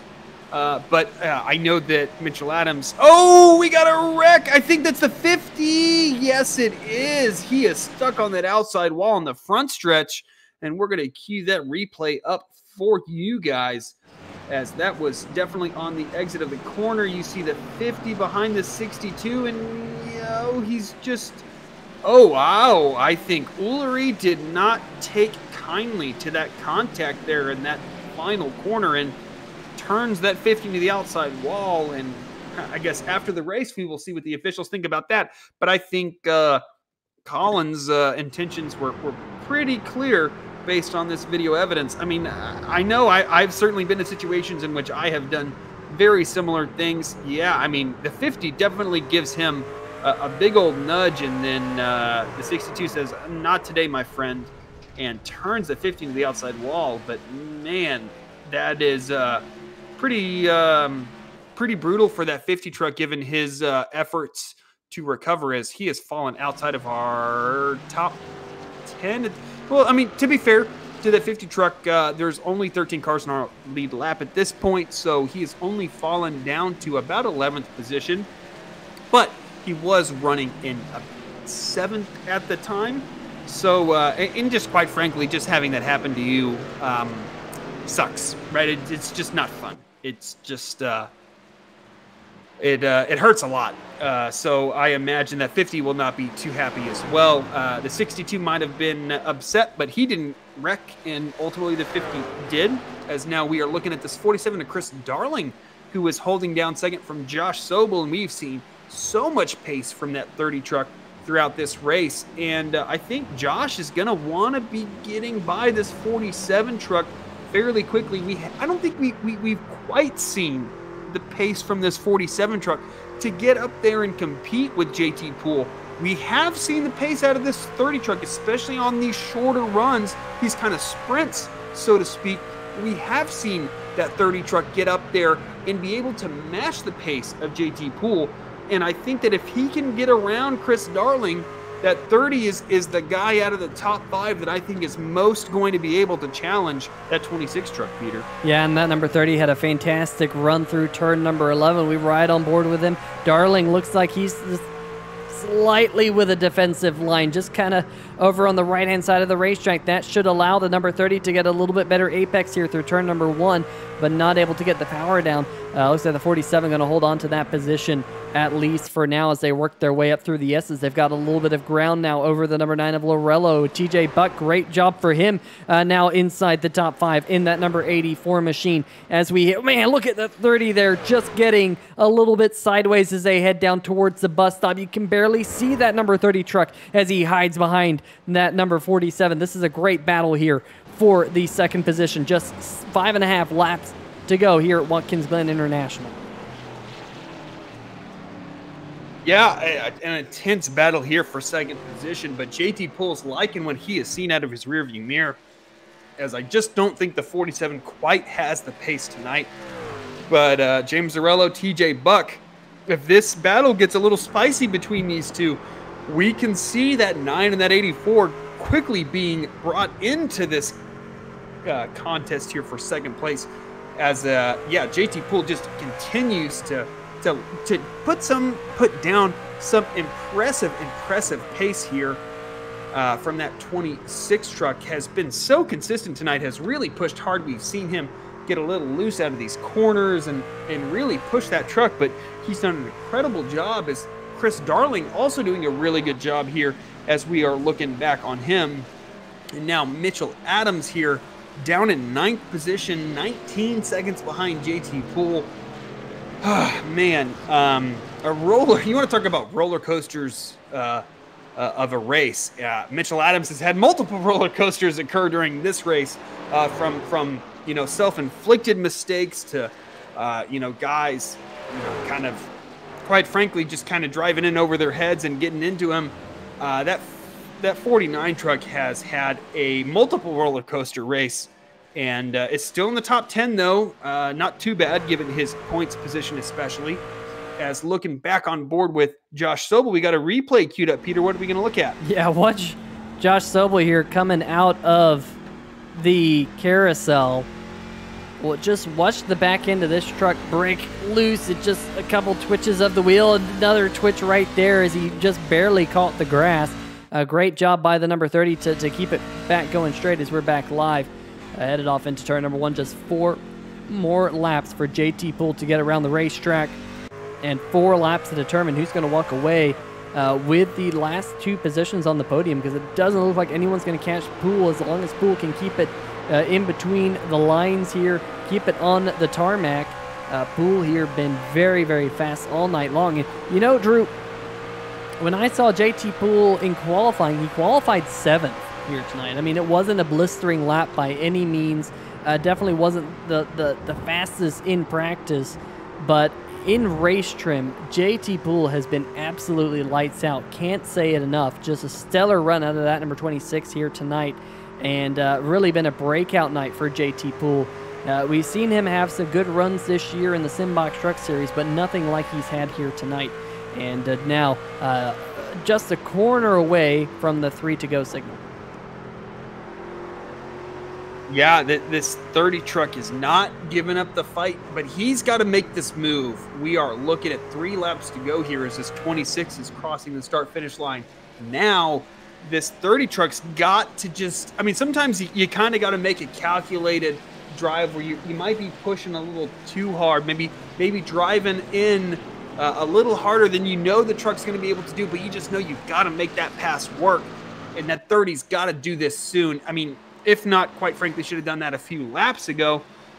And also, if you know what your strengths are and your weaknesses are and that of your opponent, sometimes you just got to try to set up that pass like the 30 might have here. Man, I think this 30's just got to go for that pass fairly soon, or else this at least his chance for a victory is quickly, kind of fleeting at this point.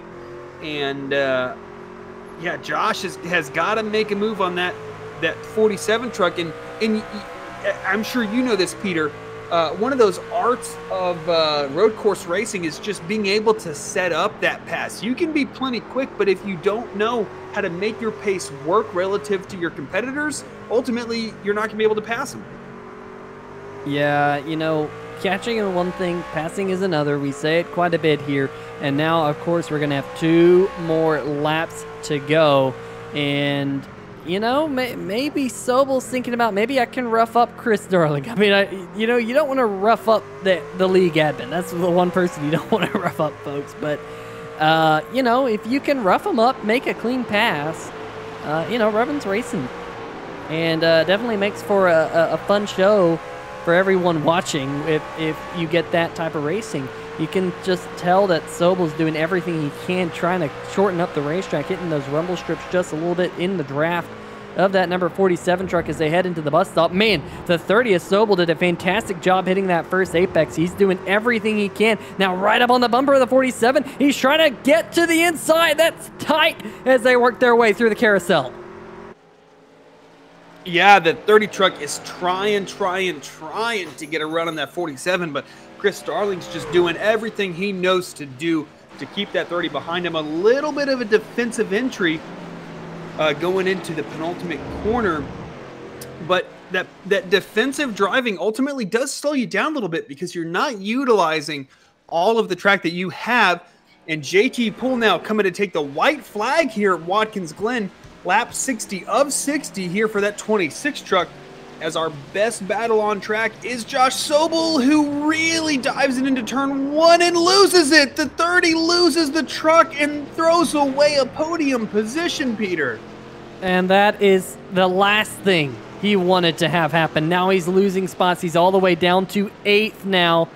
And I'm sure he was doing everything he could to try and get around Chris Darling. Got a little bit of wheel hop. We haven't mentioned that term here tonight, but wheel hop is when you just lock up your tires enough and the car becomes unstable, and you can see that back end really started to become unstable. He tried to catch it, just not able to do so. And man, that is an absolute tough break for the number 30 machine. We'll catch this one more time here from our drone cam in turn number 1. Just watch that back end. It just starts to get a little bit squirrely. Never touches the grass, and it just goes around from him. Very tough break from a driver who's had a stellar run all night long. Meanwhile, working his way through turn number 11 for the final time here tonight, JT Poole in the number 26 machine will come across the start-finish line. A little bit of a wiggle for the fans, and he picks up the victory here at the Glen. Chris Darling going to be able to hold on into 2nd. James Dorello picks up 3rd on the final lap in the number 9 machine. And I'll tell you what, Drew, I've lost the race here at Watkins Glen on the final lap before. I've spun out in turn number 1 on the last lap. I know what it feels like for the number 30 of Josh Sobel. Absolute heartbreak for the number 30 machine. He's going to drop all the way down to 7th. Andrew Himmelman in the number 4 machine. He has a red number, Drew. He's one of those drivers who needed a strong night here tonight to try and mount that charge to work his way towards the top 10 in points. And he's going to pick up 20 points on the number 5 of Adams here tonight. That's going to be big for Andrew Himmelman. A great job for him to pick up a top 5. And TJ Buck there in the 84, one of the drivers in the top 10, top 5 in points even. He's going to walk away with another top 5 on the championship. But wow.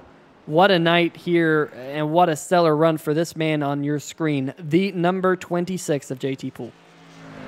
Yeah, I mean, a heck of a performance by JT. A really solid run by our 2nd place finisher in Chris Darling. You know, just running his race, right? Just doing what he needed to do and ultimately finished 2nd. And then James Thorello, he might not like road courses, but he managed to snag a step on the podium. As we're looking at our race winner, the 26 JT Poole. You know, each driver kind of has their own preferred celebration, and JT does the classic burnout as he will burn it down here on the front stretch at Watkins Glen. A little bit of a narrow front stretch. We'll see if he biffles it by backing that truck into the wall. Is pretty easy to do here. He so far doesn't, but a heck of a run by JT. I mean, I think that watching this race, you'll know how quick that 49 truck was. But ultimately, the guy who dominated this race statistically was JT Poole. He drove incredibly consistently, didn't make mistakes, and brought this 26 Utz Chips truck home into victory lane there, Peter. Yeah, fantastic job. Great burnout as well in that number 26 machine as he picks up the win, and might just kiss the wall just a little bit. Just kissing it with that Ford F-150. In fact, I'm trying to recall whether or not we've seen a Ford F-150 in victory lane from, except for, I think, the first race of the season. So great to see that happen here tonight. Well, folks, we're going to step away for just a brief moment here on 3 Wide TV. We will be right back. We're going to line up some post-race interviews with you with Lorello, Darling, and Poole. We'll be right back.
All right, folks, so welcome back to Watkins Glen International, where tonight's 60-lap race here in the Simbox Truck Series has come to its conclusion.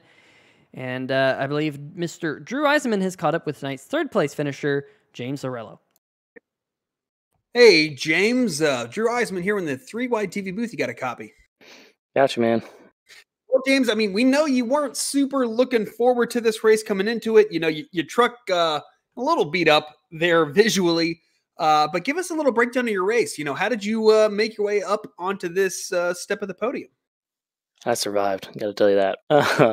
Yeah, road courses really aren't my thing, and just was trying to keep it on the track. You know, I spun out once early. I'm trying to make a pass, and then full apologies to Mitchell Adams. I got into him in turn one there when he was stuck behind Josh, and somehow pulled out a top three. I'll take it. I was really just trying to pace myself and keep up.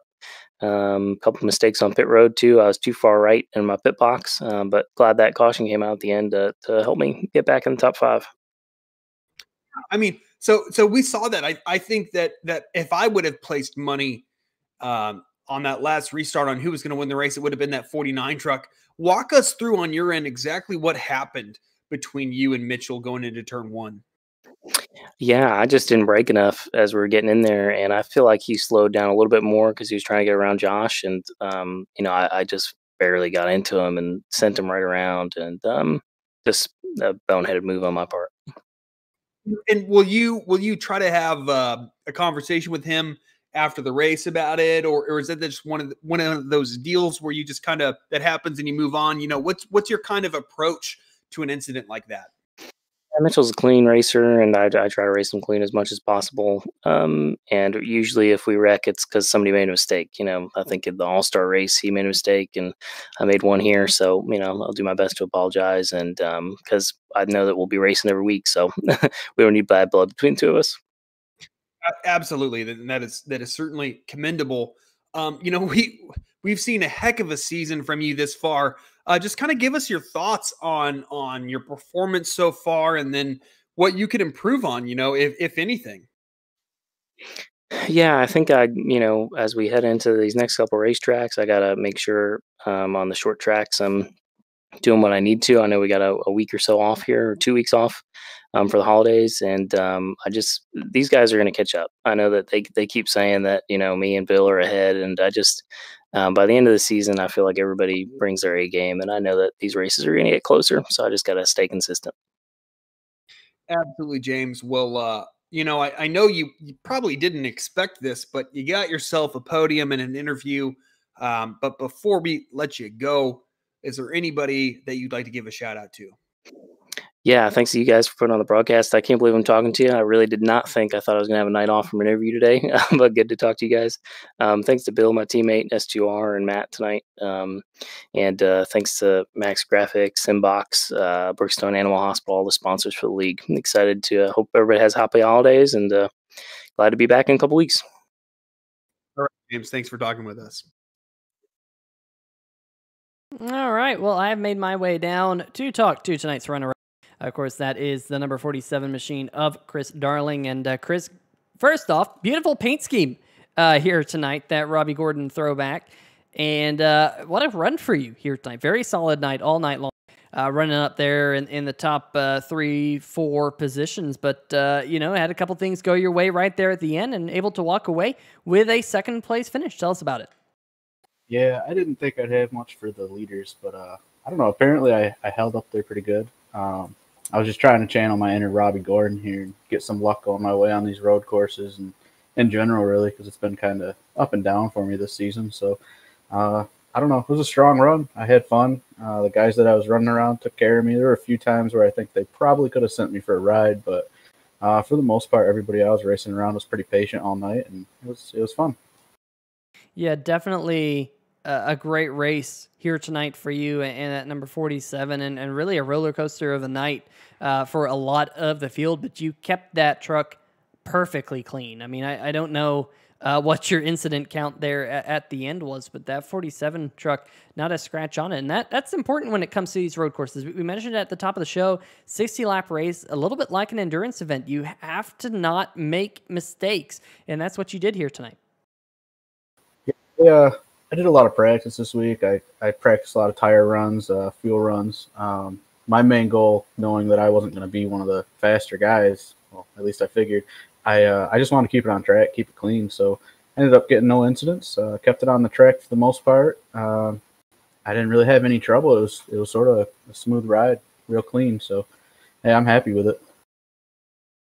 Yeah, without a doubt, a fantastic run for you here tonight. And of course, we're getting towards the Simbox chase, and with you being one of the drivers that you were in a pretty good position coming into tonight, not the best position. You weren't locked in or anything like that. How important is this run here tonight before we get back on the racetrack here in a couple of weeks' time? It was definitely important. I know I need to start finishing these races clean. A lot of times I'll be pretty quick and I'll just make my own mistakes, whether it's on pit road, getting on pit road, or even on the track. I'll goof up, make a mistake, and it's really cost me a lot of points. I think I was in third in points a few weeks ago, and now I think I'm way back in 8th or 7th or somewhere like that. But I don't know. I just got to keep it clean. Tonight was important. It's definitely going to help me get in the chase, I think. So we'll see what happens going forward. Yeah, without a doubt, Chris, you came into tonight 24 markers above the 10th place driver of Ben Adams, and definitely adding a lot on to that here tonight. But of course, let's talk about the final two races before we make it into the Simbox chase. We got Kentucky coming up on January 8th, and then after that, January 15th, we go to North Wilkesboro. What are your thoughts about both of those races? I feel pretty good about Kentucky. I always feel pretty good about those 1.5 miles and maybe even a little smaller than that. North Wilkesboro is kind of a big question mark for me. I haven't ran really any laps there at all in any of the cars, so I'll be kind of going in there cold. So hopefully I'll just be able to take care of the car.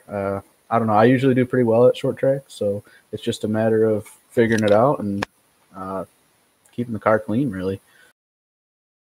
Well, Chris, congratulations on your runner-up finish here tonight. Good luck over the next few races. But before we let you go, any shout-outs? Yeah, I want to give a shout out to JT. He's gotten a lot better since he's entered the league, and I don't know. I was not expecting him to race the way he did tonight, and he absolutely dominated the entire race, so that was pretty awesome. I want to give a shout out to all our sponsors. This league doesn't happen without them. Garrett Gleason up in the booth. That was pretty awesome of him. It was pretty last minute. I think I got in contact with him this morning to admin the race, so we had somebody. So I just want to thank him. And if I forgot anybody, I'm sorry. I'm always kind of blank on these interviews, but thanks, guys. Thanks to you guys, too. All right. Well, Chris, congratulations. We'll see you here in a couple weeks' time, January 8th. Best of luck there, bud. Thanks. All right. That is going to do it for our second place interview. But I believe Drew Eisenman has caught up to a first-time winner in the Simbox Truck Series, JT Poole. Well, JT Poole, you drove a heck of a race, and we saw you enjoying your victory here at Watkins Glen International. Give us a brief rundown of how the heck you found yourself in victory lane here. Yeah, I felt pretty fast in practice, and then I just screwed up qualifying really badly. I hit the curb, and then it just kind of messed up my lap. It sent me up the apron, and then starting in 7th, we were able to make up some ground pretty early. And then that first caution that came out, I think we were starting 2nd or 3rd, one of those two, and then Mitchell and Philip Scott, I think they both locked up and slid and fell off the track. And then that just kept me in clean air, and I was able to pull away from there. And then being able to just keep up my pace and make sure that I'm saving my tires. And then we would have those green flag runs. And then sooner than later, the caution came out, which scared me really badly because they were wrecking right in front of me. So I had to go through the grass and didn't really want my race to end like that. So we were able to keep it up front, and then I want to thank Chris for that final restart. He was helping me, giving us a countdown, making sure that I was going to be able to keep it out front. I mean, it was a heck of a performance up here. I raced with you here at Watkins Glen not too long ago in the Wednesday series, and you had a ton of pace. Is road course racing something, especially in stock cars, something that you look forward to, something that you view as a strong suit? What's your mindset when you're coming into one of these stock car road races? Are you kind of expecting this type of performance from yourself? Yeah, I like road racing. I consider myself good at it, but not anything that's not in a stock car. You can go and check my I rating. I only have a 700 I rating. So, but I think I'm pretty fast in the stock cars at road courses, and I always look forward to races like these because I usually find myself out front and controlling the race. And we saw that in tonight with your performance. But looking at kind of your competitors, Mitchell Adams looked so quick early on. We saw that misfortune happen with him earlier in the race. And then when that final caution came out, what was your mindset looking at that 49 truck restarting in 4th? I knew if I was going to get a large enough jump on that restart, they were going to have to go double file into turn 1, and that definitely checks them up a lot. And then I was able to keep it flat through the S's, and they're staying side by side. And I think they were stuck single file because this track's it's pretty hard to pass in certain areas. Like I think the main passing areas are definitely turn 1 in the final corner. So he was just trapped behind, I think it was Sobel and Chris, who were also pretty fast. I was very nervous. I wasn't just nervous about Mitch. I was nervous about everybody on that final restart. But I think he may have gotten clipped by Lorello. And so once I saw that happen, I was able to keep my foot in it. And then I was able to build a large enough gap. And then I think Josh and Chris made some contact into turn 1. And then that just made me even bigger gap. So I was able to pull away even more and then keep it safe and make sure I could baby it home. Yeah, absolutely. And you certainly brought it home. Looking at your performance this season, you've been exceptionally quick, 2 poles, a bunch of top 5 starts, but ultimately you just kind of struggled to bring home the truck and kind of where your pace would dictate that you should finish. How has your season gone thus far? And kind of what is your mindset with now only a few races left for the chase? What are you trying to achieve at this point? Yeah, starting in Daytona, we were always up front in the duels, and then we got wrecked, and so we started in the middle and then got wrecked really early on, and then we were able to come out in week 2, and I think we started pole, if not it was like 3rd, and then we were able to finish 3rd as well. And then after that we would start up front towards the front of the field, and then we would just find bad luck that I was in the wrong place at the wrong time, or I was causing wrecks, which I definitely need to get cleaner, especially like Talladega. I came across the nose of Aaron Mack and that wrecked the field. So I haven't forgotten that, because I know every single race I haven't finished, and I'm glad I can finally finish one. Yeah, absolutely. And you know, you're quite a ways back in the chase. Is making that chase something that you're striving to achieve at this point, or is it just kind of maximizing every race? At this point, chances are very low. I think it might be impossible. So just have fun. I'm just going out there to have fun and win these races and keep it up front. And that's what I want to do. I want to win these races. And so it doesn't matter if you're not in the playoffs or not. You can still race the rest of the season. Absolutely. And I think that that's the mentality to have, because you've certainly had a ton of pace throughout the season. It's just been like you said, just, you know, not being able to close the deal. And, you know, we're looking forward to watching you the rest of the season. And before we let you go, is there anybody that you'd like to give a shout out to? Yeah, my dad, my Aunt Molly, Grandpa Potts, all of them for watching the race. My friend Hunter for holding it down on our Minecraft world whenever I'm doing my little race. All those guys that were watching me, Chris Darling for making my paints and being an amazing teammate. Garrett Gleason for being up in the booth and being the eyes in the skies and throwing those cautions. Oh, and I want to thank you guys for being able to broadcast these races so my family can watch it. Well, thank you for that. And once again, congratulations. A heck of a performance, your first victory on the season. And thanks for talking with us. Sir, thank you guys. Well, Drew, definitely one very, very happy driver, that number 26 machine of JT Poole. But Drew, why don't we leapfrog from that and jump over to tonight's final race results? Yeah, we just talked to him. JT Poole, your race winner, started 7th, finished 1st. A heck of a performance from that 26 truck. Quite frankly, just drove the most complete race. The race winner doesn't always do that, but JT absolutely did that tonight, and congratulations to him. Chris Darling started 2nd, finished 2nd, a great run for the 47. James Lorello, kind of an unexpected 3rd position given his pace throughout the night and his early race problems. The 84 of TJ Buck finished 4th. Andrew Himmelman finished 5th. Philip Scott will come home in 6th position. A great recovery from that 44, kind of gambling earlier on in this race by staying out under our first yellow. Didn't quite work out for him, but he recovered for a great 6th position. Josh Sobel has to kind of be wondering what might have been as that last lap spin saw him finishing in 7th position. Another guy who is probably wondering in an alternative universe what this race would have looked like. Started on our pole and had just such incredible pace throughout the race. Both self-inflicted mistakes and non-self-inflicted mistakes saw him not being able to close the deal and finishing in 8th position. Colin Ullery will bring home at 9th. And Bill Edwards started 3rd.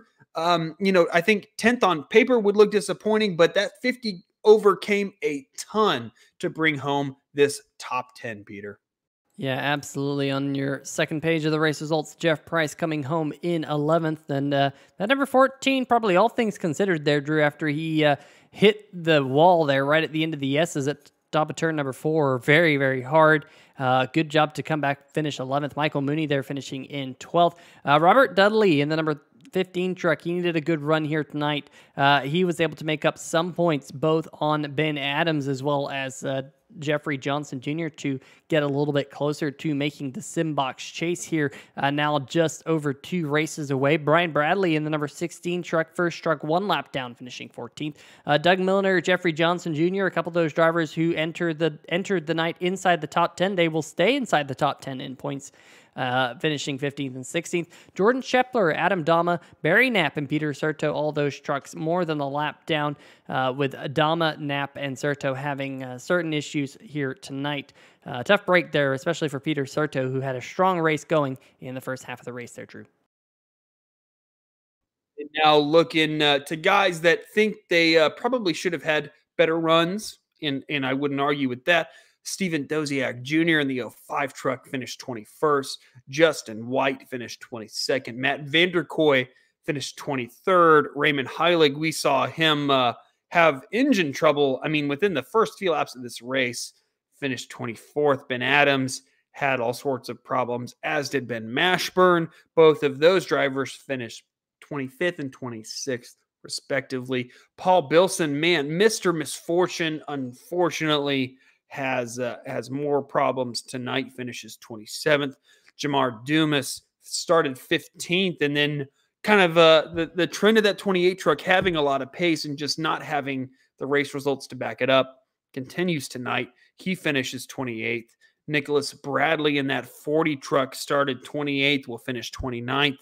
And then rounding out our field will be that 971 truck of Nathan Maurer. He will start 30th and finish 30th, Peter.